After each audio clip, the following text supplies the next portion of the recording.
राष्ट्रीय व्यापार प्रकोष्ठ के सम्मानीय संयोजक पंडित श्याम बिहारी मिश्र जी,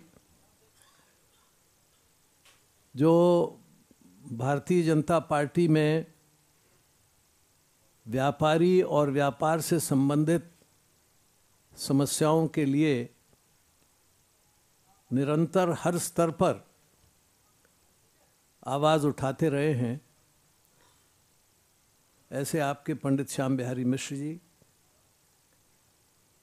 सभी ऐसे प्रकोष्ठों के प्रभारी श्री महेंद्र पांडे जी, आपके इस प्रकोष्ठ के सचिव श्री घनश्याम दास जी और मंच पर विराजमान अन्य सभी पदाधिकारी और आपकी राष्ट्रीय कार्य समिति के सभी बहन और भाई सदस्यगण। पंडित श्याम बिहारी मिश्र जी ने व्यापारी समस्याओं के लिए अनवरत संघर्ष किया है और ये ऐसे सांसद थे कि जब भारतीय जनता पार्टी के नेतृत्व में सरकार चल रही थी, अटल जी प्रधानमंत्री थे, पार्लियामेंट्री पार्टी में सवाल उठा, पूछा गया कि ये पंडित जी आप जो कह रहे हैं वो पार्टी ने अभी तक इस पर कोई आदेश नहीं दिया है, कोई उसको तय नहीं किया है, लेकिन आप बोल रहे हैं। पंडित जी ने कहा कि अटल जी, अगर मुझे पार्लियामेंट और पार्टी और व्यापारियों की समस्याओं और संघर्ष में से किसी एक को चुनना होगा तो मैं व्यापारियों का संघर्ष चुनूंगा, मैं इस पार्लियामेंट को। इसलिए पंडित श्याम बिहारी मिश्र जी का इस मिशन में जो योगदान है वो मेरी दृष्टि में व्यापारी समाज में और कहीं आसपास अभी देखने को नहीं आता है। इसलिए जब वो कोई बात कहते हैं तो उसके पीछे उनकी अपनी निरंतर की संघर्ष यात्रा और एक दृढ़ संकल्प है। उस संकल्प का ये परिणाम है कि जो पार्टी पहले से ये समझी जाती थी कि भाई व्यापारियों की है, बनियों की है, इसलिए व्यापार प्रकोष्ठ बनाएंगे तो ये समझा जाएगा कि ये तो बिल्कुल ही उन्हीं की है, इसलिए वो बनता नहीं था। मनोहर लाल कुमार जी बैठे हैं यहाँ, तमाम संघर्ष करते रहे यहाँ और व्यापारियों पर इनका एक दिल्ली में तो कम से कम बहुत ज़बरदस्त होल्ड था, पकड़ थी। अगर कोई बंद कराना हो, कोई आंदोलन करना हो, कोई धन संग्रह करना हो तो बस मनोहर लाल जी को पकड़ लीजिए और ये निकल पड़ते थे और कई बार तो बैठे बैठे ही सारे काम करा देते थे। हाँ, वो आदत है उनकी, जैसे आपकी है, वो छुट्टी थोड़ी है तो ऐसी लगी है कि छुट्टी नहीं है। मेरा कहने का अर्थ है कि पुराने संघर्ष करने वाले नेता आपके पास हैं, उनका अनुभव है और उनका संपर्क है और उनके मन में एक टीस है। इसलिए जब आपका कोई कार्यक्रम होता है तो लोग उसको गंभीरता से लेते हैं, क्योंकि आपके जो व्यापारी राष्ट्रीय स्तर पर पार्टी की तरफ से काम करते रहे हैं उनके बारे में ये भरोसा है कि वो इस मामले में कोई समझौता नहीं करेंगे और अपने व्यक्तिगत हानि लाभ को भूलकर इसी मिशन में लगे हुए हैं। आपकी समस्याओं के बारे में मैं अक्सर कहता रहा हूँ और आप जानते हैं उसके बारे में मेरे विचार, वो चाहे आपका खाद्य सुरक्षा बिल हो या जीएसटी हो और या एफडीआई रिटेल हो, व्यापारियों की स्वयं की जान और माल की सुरक्षा के सवाल हों, ये सब आप उठाते रहें और बिल्कुल ठीक ठीक उठा रहे हैं। इसमें कोई किसी तरह का मतभेद होने की गुंजाइश नहीं है।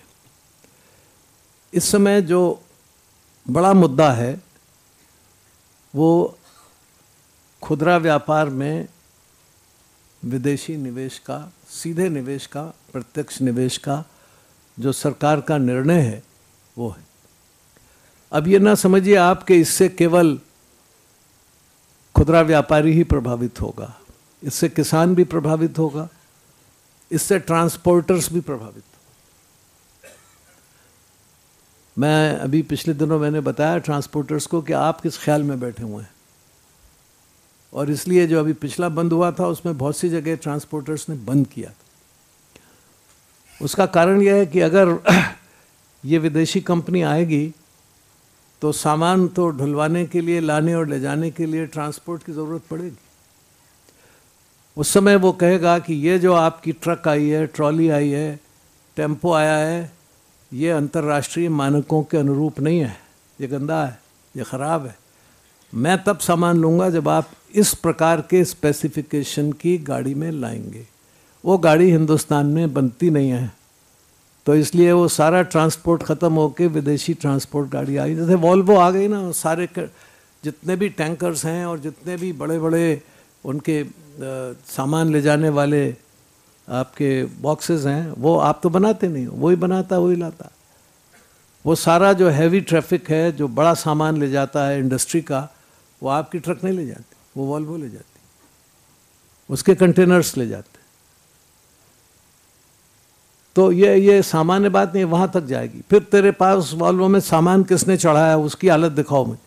यानी वो एक तरफ थोड़ी जाता है, वो एक बार उनके चंगुल में फंसे तो कहाँ तक जाएंगे। इसे संगीत को बंद कर दो भैया। तो ये कहाँ तक जाएंगे इसका कोई अंदाज नहीं है सामान्य तौर पर लोगों को, मगर ये बहुत दूर तक जाएगा। व्यापारी भी जाएगा इसमें से, किसान भी जाएगा, ठेली वाला, रेडी वाला, ट्रक वाला, टेम्पो वाला, सब जाएंगे। न बिचौलिया खत्म होगा, बिचौलिया और बढ़ जाएंगे। मैंने पिछली बार शायद आपको बताया होगा कि हमारे बनारस में ऐसी ही व्यापारियों की बैठक हो रही थी। उसके जो अध्यक्ष थे वो भी मल्टीनेशनल्स को सामान सप्लाई कर रहे थे, इसलिए भुक्तभोगी थे। जब मैं ये बातें बता रहा था तो उन्होंने कहा मैं अपना अनुभव बता देता हूँ बीच में। बोले कि मैं इन्हीं कंपनियों को गारमेंट सप्लाई करता हूँ, मैं कुल माल तैयार करके और इनके जो बिचौलिए हैं उनको दे के और अपना मुनाफा लेके उसे $4.90 में तैयार करता हूँ बिक्री के लिए। पहली बात तो ये आती है इसमें कि जब मैं सामान लेके जाता हूँ तो मुझे एक प्रमाण पत्र ये देना पड़ता है कि ये जो रुई है ना इसकी, ये जिस कॉटन सीड से बनी है वो बिल्कुल अंतर्राष्ट्रीय मानकों के मुताबिक वाला ही कॉटन था, उनके हिसाब से बीटी कॉटन होना चाहिए। तो बोले पहले तो वो प्रमाण पत्र लाओ उस फैक्ट्री से जिसने वो बनाया है कि भैया तेरे कहाँ से कौन सा तागा लिया है, कैसे किया है, इसका क्या प्रमाण पत्र है। बोले वो उन्हीं की सर्टिफाइड प्रयोगशाला से लाना पड़ता है। तो प्रमाण पत्र लेने की फीस अलग और जल्दी मिले इसकी फीस अलग। ऐसा नहीं है कि वहाँ कुछ बिना सुविधा शुल्क दिए उनकी प्रयोगशाला में काम होता है, ऐसा कुछ नहीं है।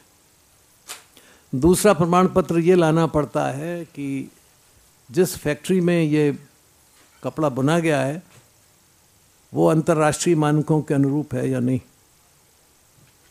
तीसरा ये लाना पड़ता है कि ये जो इसमें डाइज प्रयोग हुई हैं, रंग प्रयोग हुए हैं, ये रासायनिक तौर पर हानिकारक तो नहीं है।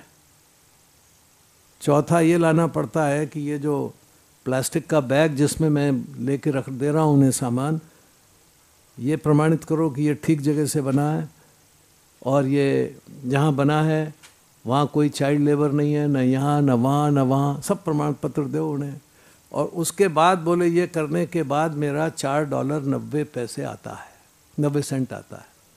मगर वो कहता है मैं तब लूँगा जब तू $49 का इसके ऊपर ठप्पा लगाएगा। अब मैं तो बोले उन्हीं के स्पेसिफिकेशन के लिए सामान बनाता हूँ और तो उसकी ज़रूरत कहीं है नहीं, हिंदुस्तान के बाज़ार में तो वो सामान चलेगा नहीं। तो मुझे झक मार के $49 का ठप्पा लगाना पड़ता है। और वो सामान जब भारतवासी खरीदता है बड़े शौक से इंग्लैंड में जाके या यूएसए में जाके, और मैं तो $49 का लाया हूँ ये, तो उसे ये पता नहीं कि ये $4.90 का था, जिसके लिए उसे $49 देने पड़ रहे हैं। तो न तो सस्ता सामान, न बिचौलिए गायब हुए, और आपकी सारी उद्योग तंत्र की प्रणाली उनके साथ जुड़ेगी, आपकी खेती की प्रणाली उनके साथ जुड़ेगी। ये गहरे सवाल हैं, मामूली सवाल नहीं है। आप आज़ाद नहीं होंगे कुछ, धीरे धीरे आप उस मल्टीनेशनल के एक डिक्टेटरशिप में काम करने वाले लोग हो जाएंगे। ये वही बात है जो ईस्ट इंडिया कंपनी ने की थी, बल्कि उससे भी ज़्यादा खतरनाक बात। एक अकेली कंपनी वॉलमार्ट का बाजार है $420 बिलियन का, $420 बिलियन का उसका बाजार है। हिंदुस्तान का खुदरा बाजार कुल $400 बिलियन का है। उसके $400 बिलियन के व्यापार में 25 लाख आदमी काम करते हैं दुनिया भर में। हमारे $400 बिलियन के व्यापार में 5 करोड़ आदमी काम कर रहा है हिंदुस्तान।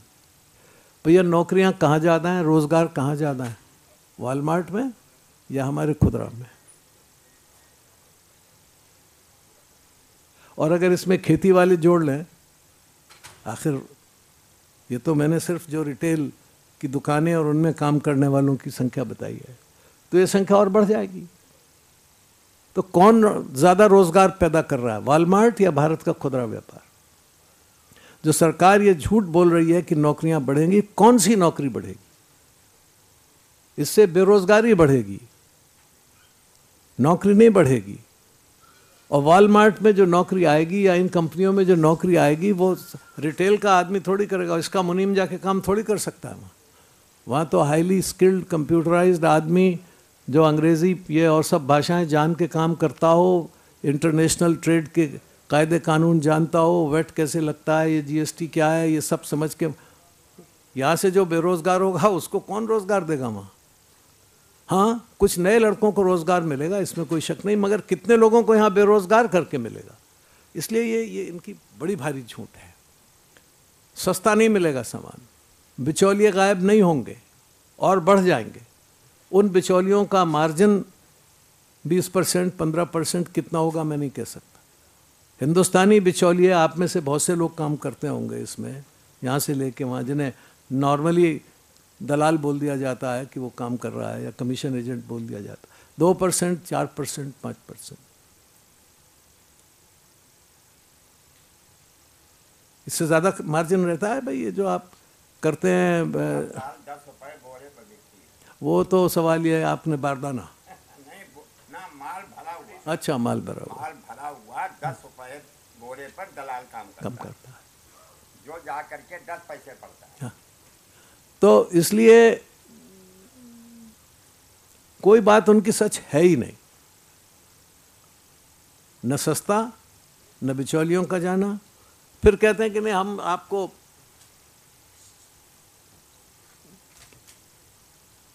वो देंगे, भारतीय छोटे उद्योगियों से, उद्यमियों से आपको 30% सामान खरीदने का हम कंपल्शन रखेंगे। वो अभी बता रहे थे कि जब भी कोई कंपनी आ जाती है विदेशी, उसको आप अनुमति दे देते हैं तो उसकी हैसियत स्वदेशी कंपनी की तरह होती है। जैसे आप बिरला जी को, टाटा जी को, डालमिया जी को, अपने बजाज जी को या अंबानी जी को मजबूर नहीं कर सकते कि आप सामान कहाँ से ख़रीदें, इसी तरह से आप वॉलमार्ट को भी मजबूर नहीं कर सकते। ये गलत है, ये WTO कानून के सर्वथा विपरीत है। इसलिए कोई बात उनका तथ्य है ही नहीं। और उसका प्रमाण मैं आपको बताता हूँ कि कल परसों अमर उजाला ने इसी FDI के ऊपर एक सम्मेलन बुलाया, अमर उजाला अखबार। उन्होंने गलती से कांग्रेस वालों को ये बता दिया कि इसमें मैं आ रहा हूँ, तो आनंद शर्मा जो उन्होंने हाँ कह दिया था वो भाग लिए, कपिल सिब्बल जिन्होंने कहा था मैं आऊँगा वो भी भाग गए कि साहब वहाँ वो आ रहे हैं तो हम नहीं आएंगे। मतलब क्योंकि उनकी झूठ का पर्दा बिल्कुल हम वहाँ फाश कर देंगे, इसलिए वो हमारे सामने नहीं आएंगे। अभी पंडित जी ने भी कहा और घनश्याम जी ने बड़ा आग्रह किया कि जैसा प्रस्ताव वहाँ पास हुआ है वैसा अन्य राज्यों में भी पास हो जाए। ये बड़ी सामान्य बात नहीं है, ख़तरनाक बात। इसका मतलब ये है कि हर राज्य इस बारे में स्वतंत्र हो जाए कि वो क्या करे और क्या न करे, है? और वैसे भी जैसा वो कह रहे थे ना कि सुप्रीम कोर्ट में, हाई कोर्ट में जाएंगे, स्टे मिल जाएगी, वो भी बात अलग। लेकिन दूसरी बात मैं कहता हूँ, कल को मान लीजिए हमारी सरकार आई केंद्र में और हमने एक कल्याणकारी योजना बनाई, फिर दूसरी जगह कांग्रेस की सरकार है, वो कहेगी कि हम तो ये योजना नहीं लेते आपकी, हम तो स्वतंत्र हैं, क्योंकि आपने जैसे एफडीआई में किया था वैसे हम इसमें कर रहे हैं। ये खतरनाक बात है। गहराई से सोच के चलिए, ये देश एक है, इस देश में ये व्यवस्था करने का मतलब है आप इस देश को पॉलिटिकली, इकोनॉमिकली तोड़ देंगे। मैं बहुत आपको सावधान करना चाहता हूँ, जब भी आप कोई बयान दें तो उसके क्या निहितार्थ हो सकते हैं उसको सोच के दें।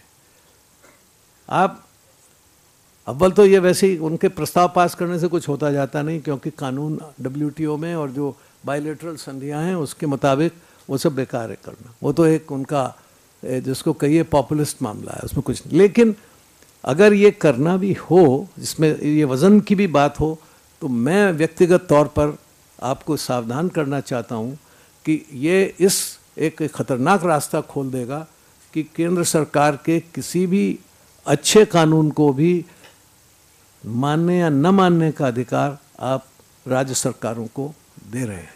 तो ये विचारणीय बात है, क्या ऐसा करना चाहिए? आप लोग सोचें, मेरे ख्याल से नहीं करना चाहिए। इस पर विचार करिए, अच्छी तरह से गहराई से विचार करिए, तब ऐसी बात बोलिए। जैसे वो बोल रहे हैं ना कि 30% वहाँ से ले लो और जिसको अधिकार हो जो चाहे सो लाए, जो न चाहे सो ना लाए। हाँ, आप ये कहिए, हम पार्टी के नाते पर ये कह सकते हैं कि जहाँ कहीं भी वो आएंगे, हमारी सरकार हो या न हो, हम उनका विरोध करेंगे, हर तरह का डेमोक्रेटिक विरोध करेंगे और मजबूर कर देंगे कि वो ये कानून ख़त्म हो, उनको वापस जाना पड़े, सरकार को अपनी बात वापस लेनी पड़े। डट के कहिए, इसमें कोई दिक्कत नहीं। और इसको कराने की ज़रूरत है, पड़ेगी। एक बार ये कंपनी थी आपकी, ये बीज की, ये आ गई कर्नाटक में, हाँ कारगिल, उसको भगा दिया लोग, भाग गई वहाँ से। तो ये असली बातें, आपको तरीके हैं हमें मालूम उसके। अरे अगर अंग्रेज़ भगा दिए गए तो ये कंपनियां कौन सी बड़ी बात है, भी भगा देंगे। लेकिन ऐसा करते समय व्यापक दृष्टि अपनी रखनी चाहिए, इस पर सोचना चाहिए, ऐसे ही नहीं, क्योंकि इसके गहरे परिणाम होते हैं। अब एक बात और आपसे कहना चाहता हूँ, और वो ये है कि अब एक इसको अगर गहराई से आप लेंगे तो एक संघर्ष का समय है। अब ये प्रस्ताव पास करके खाली बात नहीं बनने वाली है, इसमें देश का जनमानस बड़े पैमाने पर आपके साथ है। मैं अभी 3 दिन पहले गया था, ये महेंद्र सिंह टिकैत जी के स्थान पर सिसौली में उनको श्रद्धांजलि देना, उनका 77वां जन्म दिवस मनाया था उन्होंने। बहुत बड़ी मात्रा में वहाँ किसान आए थे। मेरा अपना ख्याल ये है कि कुल संख्या 15-20 हज़ार तो सामने ही बैठी थी, और गांव में आसपास, क्योंकि ग्राउंड तो बहुत बड़ा नहीं था, पर उन्होंने बुलाया बहुत था लोगों। वहाँ जब मैंने कहा कि भाई FDI आ रहा है और किसानों पर इसका ये नुकसान है, तो उन्होंने कहा जी चलो जहाँ कहो वहाँ चलेंगे, और हम आते हैं, जब बुलाओगे तब आए। तो बहुत ख़तरनाक बात है, ऐसे खेती नहीं जाने देंगे, ऐसे बीज नहीं आने देंगे। तो मैंने कहा भाई इसमें आप ही नहीं हो, इसमें व्यापारी भी। बोले जी उनको, बल्कि वहाँ एक किसान ने ये बात कही कि जो बात कही गई है डॉक्टर साहब की वो बिल्कुल सच है। ये जो व्यापारी है, ये हमको बताया गया है कि हमारा दुश्मन है, लेकिन ये हमारा दुश्मन नहीं है।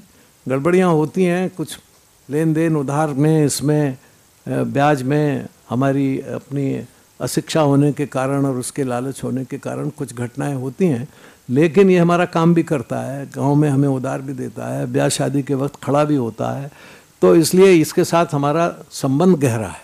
अब देखिए जन्म जन्मांतर का संबंध है, वही बोल रहा है।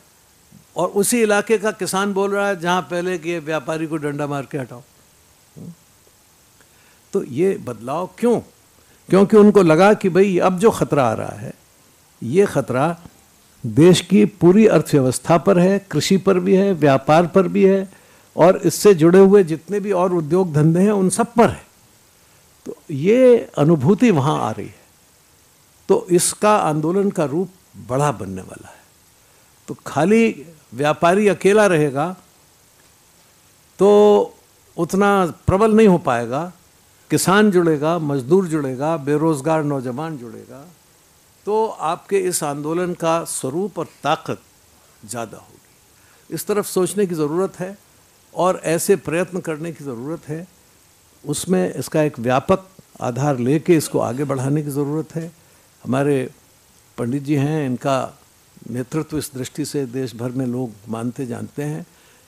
किसानों में भी इनकी पैठ है, उनके लिए भी ये बोलते रहे हैं। इसलिए आप इस दिशा में भी सोचिए और केवल व्यापारिक समस्याओं को लेकर मत रुकिए। वो तो करना ही है, वो तो आपका प्रकोष्ठ है, आपका मेन फंक्शन है, वो तो करना ही है। लेकिन इसके साथ साथ इस आंदोलन को बड़े पैमाने पर ले जाना है। छोटे उद्योगपतियों को भी जोड़ना है, क्योंकि वो भी प्रभावित हो रहे हैं इससे, जिसको एसएमई कहते हैं, स्मॉल एंड मीडियम एंटरप्राइजेस, उनको भी इसमें जोड़ना है। ये सब के सब प्रभावित होते हैं इससे, इसलिए कारीगर प्रभावित होता है इससे। तो इसका एक बहुत व्यापक संदर्भ है और ये देश के अस्तित्व से और आज़ादी से संबंध है। तो आपने जो बात शुरू की थी 2-4 साल 5 साल पहले इस मामले में व्यापक काम करने की, वो अब रूप ले रही है। वो पेड़ बड़ा हो रहा है और उस पेड़ की शाखाएं काफ़ी दूर तक जा रही हैं। बहुत ज़्यादा लोगों को इसमें छाया मिलने का अवसर आ रहा है। तो इसको इस रूप में लीजिए और आगे बढ़िए, जम के डट के आवाज़ उठाइए और कहिए कि इसमें वो जो पुराने नारे थे ना कि हर जोर जुल्म के टक्कर में संघर्ष हमारा नारा है, तो आप ये कह सकते हैं कि इस विदेशी आक्रमण की टक्कर में संघर्ष हमारा नारा। मगर संघर्ष से डरिएगा नहीं। जेल चलने को तैयार हैं आप लोग, ये बताइए? पक्का? कै दिन के लिए हैं? नहीं, इमरजेंसी तो उनके हाथ में। पक्का? हम सब लोग तब तक जेल में रहने को तैयार हैं जब तक एफडीआई का आदेश वापस नहीं होगा। ये मत कहिए, आप ये कहिए कि हम तब तक संघर्ष करने के लिए तैयार हैं जब तक एफडीआई लाने वाले जेल न चले जाएं। आप उल्टी बात क्यों कह रहे हो? संघर्ष करना है इसमें और इसको डट के वापस कराना है। ये बहुत बुनियादी सवाल है। मैं इसको 20 साल से उठा रहा हूँ। सन 1990 में जब ये डंकल ड्राफ्ट आया था, तब से इसको लेके हमने संघर्ष किया और बहुत सी चीज़ें रुकी। अगर आज जो ये देश बचा हुआ है, अमेरिका और यूरोप की तरह से जो ये कोलैप्स नहीं हुआ, उसका एकमात्र कारण ये था कि जिस तरह से कांग्रेस सरकार उस समय बढ़ रही थी, जा रही थी इस ग्लोबलाइजेशन की दौड़ में, उसको हमने ब्रेक लगाए, रोकवाया। अगर आज कैपिटल अकाउंट कन्वर्टिबिलिटी हो गई होती तो इस देश की कोई फैक्ट्री, कोई इंडस्ट्री, कोई भी साबित नहीं बचती। करंट अकाउंट कन्वर्टिबिलिटी भी हमने पूरी तौर पर नहीं होने दी थी कि नहीं, अभी अभी हमारी मुद्रा कमज़ोर है। अब आप ऐसा मत समझिए कि ये सवाल यहीं तक रुकता है। सवाल यहाँ है, ये वॉलमार्ट 80,000 चीज़ें बेचता है जिन्हें 6,000 चीन की कंपनियां बना रही। तो इसकी आमदनी का जो बड़ा हिस्सा है वो वहाँ की उद्योग व्यवस्था से और प्राइसिंग व्यवस्था से जुड़ा हुआ है। और चीन के पास जो डॉलर जाता है वो उसने अमेरिका में इन्वेस्ट किया हुआ है। तो ये एक गहरे पेच हैं, इसको सबको समझ के काम करना चाहिए। और अब हम चीन भी परेशान है, क्योंकि जो भी उस पश्चिमी अर्थव्यवस्था से जुड़ेगा उसका यही हाल होगा। कुछ दिन पहले हमारे वित्त मंत्री और रिजर्व बैंक के लोगों ने कहा था भारत इसलिए बचा हुआ है कि वो पूरी तौर पर वहाँ से नहीं जुड़ा है। अरे हमने कहा भारत में जितनी तकलीफ आई है वो इसीलिए आई है कि जितना आपने वहाँ से जोड़ दिया है। कोई ज़रूरत नहीं है। हमारा बैंकिंग सिस्टम, हमारा बिजनेस सिस्टम हज़ारों साल का चला आया है, टाइम टेस्टेड है, और इसमें देश के हर वर्ग का, हर तबके का समावेश है। ये हर एक की चिंता करता है, इसको वो समझते नहीं हैं। तो इसलिए हमें इस बात की भी कोशिश करनी है, जो अगला पड़ाव होगा, कि हम दुनिया को एक बिजनेस का तरीक़ा, व्यापार का तरीक़ा, बैंकिंग का तरीक़ा हम बताएं कि देखो कैसे होता है, जो हज़ारों साल से चला आया है और अभी हज़ारों साल तक चल सकता है। एक बात की बात ज़रूर आपसे कहूँगा कि कुछ चीज़ों के बारे में आपको सुझाव ये देने चाहिए कि खुदरा व्यापार को और अधिक चुस्त और दुरुस्त कैसे किया जा सकता है। अगर उसको कुछ इस तरह से आपको उसमें चीज़ों की ज़रूरत हो, सरकार की तरफ से ज़रूरत हो, किसी कानून की ज़रूरत हो, किसी आर्थिक जो सरकार की नीति है, कोई पैकेजेस की ज़रूरत हो, उसके बारे में भी विचार कीजिए। खुदरा दुकानें, उनकी सज्जा, उनकी लोकेशन, उनकी सफाई, ये चाहे वॉलमार्ट आए या ना आए, ये हमें अपने देश के हिसाब से भी इस पर विचार करते रहना चाहिए कि उसमें सुधार कैसे हो, उसकी शेल्फ लाइफ कैसे बढ़े, उसके यहाँ काम करने वालों को और व्यापारी ग्राहकों को सुविधा कैसे मिले, वगैरह वगैरह, जो जिसको कहा जाए कि आधुनिक जो विज्ञान की सुविधाएं हमें मिली हैं, उसको हम अपने व्यापारी को कैसे दे सकें, ग्राहक को कैसे दे सकें, जो बिल्कुल ही अपनी, जिसको मॉम एंड पॉप शॉप कहते हैं, बाप बेटे की दुकान कहते हैं, उन दुकानों में साफ़ सफाई और उनके हिसाब किताब रखने के तरीक़े वो कैसे सुधारे जाएं, ये भी ज़रूरी है। क्योंकि अब ऐसी बहुत सी चीज़ें आ रही हैं, जो वो बता रहे थे कि ई गवर्नेंस आ रही है, ऑनलाइन आपको वो देने पड़ रहे हैं। हाँ, क्या चीज़? हाँ हाँ, वो तो है ना, आपको फॉर्म उसमें देना पड़ रहा है। अब तो जिसकी भी 10 लाख रुपए से ज़्यादा की आमदनी है वो ऑनलाइन भेजेगा। तो सवाल यह है कि ये कैसे वो सीखे, उसको सिखाना, उसके बारे में, इसके बारे में सरकार क्या करे, अवेयरनेस कैसे लाए, कैसे सिखाए।